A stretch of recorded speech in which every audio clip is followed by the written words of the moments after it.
আজকে আমাদের মাছওয়ালা আমাদেরকে টাটকা জাপানি পুঁটি মাছ দিয়ে গেছে, বেশ বড় সাইজের। তো ভাবলাম কেননা মাছগুলো ফ্রাই করি, খেতে খুবই ভালো লাগবে টাটকা মাছ। তো এই যে প্রথমে মাছগুলো পরিষ্কার করে ধুয়ে নিয়ে আমি কিন্তু এর উপরে টক দই দিয়ে দিলাম। এরপর দিব আদা রসুন পেস্ট 1 টেবিল চামচ। এরপর দিব ধনিয়ার গুঁড়া, হলুদের গুঁড়া, মরিচের গুঁড়া, সব কিছু দিয়ে ভালো করে মেখে নিব।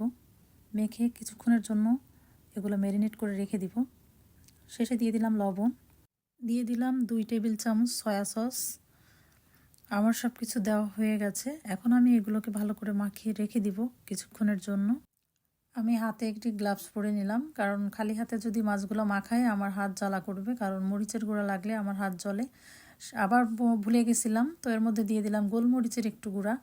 তো যাই হোক, সব কিছু দেওয়া কিন্তু এবার কমপ্লিট। এবার মাছ মাখানো শুরু করলাম। তো মাছ মাখাচ্ছি এমনভাবে মাখাতে হবে সুন্দর করে, যেন মাছের ভেতরে এই মশলাগুলো ঢুকে যায়। আসল কাজই হচ্ছে এখানে, মাছগুলো যদি ভালো করে না মাখানো হয়, মশলা যদি ভিতরে না ঢুকে, তাহলে কিন্তু মাছটা খেতে একটুও ভালো লাগবে না।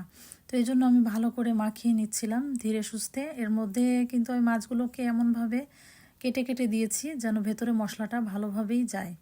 তো এই যে মাছটাকে উল্টে নিলাম, ওই পাশ হয়ে গেছে। এখন এই পাশটা উল্টে নিয়ে বাকি মশলাগুলো মাছের গায়ে ভালো করে মেখে দিচ্ছি। আর এইভাবে যদি সময় নিয়ে কাজটা করি তাহলে খেতে অনেক ভালো লাগবে। এই জন্য আমি আস্তে আস্তে মাছগুলোকে মাখাচ্ছি। তো এইভাবে ফ্রাই করে আপনারাও খেতে পারেন বাসায় বসে। এত সুন্দর করে বারবিকিউ হয়ে যাবে মাছগুলো। এখন গ্যাসের চুলাই আমি ফ্রাই প্যানে মাছগুলা ভাজি করব, যেটা একদমই আসলে টেস্ট হবে বারবিকিউর মতো। তো চলুন, আমি মাছটাকে কিছুক্ষণ কিন্তু এভাবে ঢেকে রাখবো। আমি কিন্তু মাছটা রেডি করেই সাথে সাথে ভাজা শুরু করিনি, কিছুক্ষণের জন্য এটা রেখে দিয়েছি ম্যারিনেট করে, যেন মশলাটা এর গায়ে ভালো করে লেগে যায়। মাছটাকে আমি এখন কিছুক্ষণ ঢেকে রাখবো। চলে যাব ফ্রাই প্যান গরম করতে। তো ফ্রাই প্যান গরম হয়ে গেলে অবশ্যই মাছটা কিন্তু সরিষার তেল দিয়ে ফ্রাই করতে হবে। তো চলুন মাছটা ফ্রাই করার জন্য ফ্রাই প্যানটা রেডি করি। তো ফ্রাই প্যান এই যে আমি চুলায় অলরেডি দিয়ে দিয়েছি। এর মধ্যে আমি কিন্তু সরিষার তেল দিয়েছি।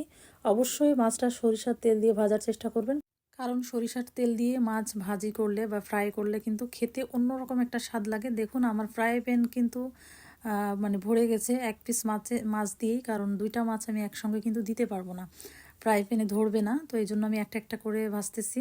এই যে মাছটা চিমটা দিয়ে আমি উল্টে দিলাম, খুন্তি দিয়ে যদি উল্টাতে যাই এটা কিন্তু ভেঙে যেত। তো যাই হোক, অনেক একটু সাবধানে উল্টেছি মাছটা। জ্যান্ত মাছগুলো কিন্তু অনেক নরম হয়। তো এইভাবে কিন্তু আমার 2টা মাছই ফ্রাই হয়ে গেছে। এখন এই যে বড় যে মাছটা ছিল এটাই আমি একটু ডেকোরেশন করলাম। এখন দেখতে কেমন লাগছে বলেন? খেতেও কিন্তু অসাধারণ হয়েছে।